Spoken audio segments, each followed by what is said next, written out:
In today's video, I'm going to teach you how to add bleed to a page in Canva. If you're planning to print your design, adding bleed is essential.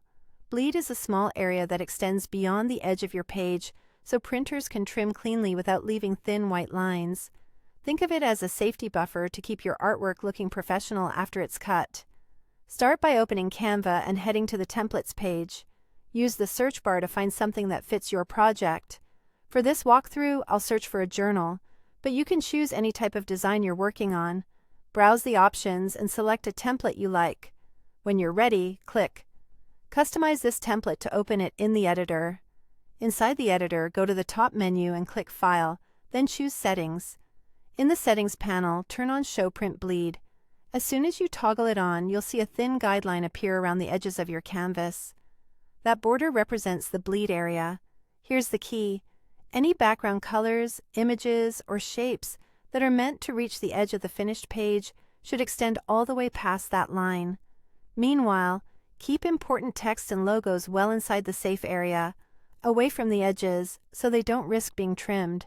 When your layout looks good with the bleed guides visible, it's time to export properly for print. Click Share in the top right, then select Download.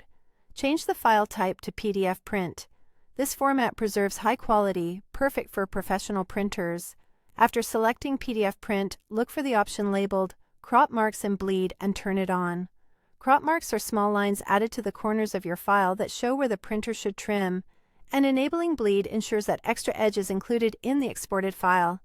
If your print shop handles trimming or you're doing it yourself, this checkbox is important. Finally, click Download to save your print-ready PDF. Before sending it off, quickly preview the file to confirm the crop marks are present and that your artwork reaches the outer edges. If you notice any white slivers near the border, return to the editor, keep bleed turned on, and drag your backgrounds or images slightly beyond the bleed line. That's it. You opened a template, customized it, enabled the print bleed guides, and exported a proper PDF with crop marks and bleed. With these steps, your prints should come out clean, accurate, and edge to edge just the way you designed them.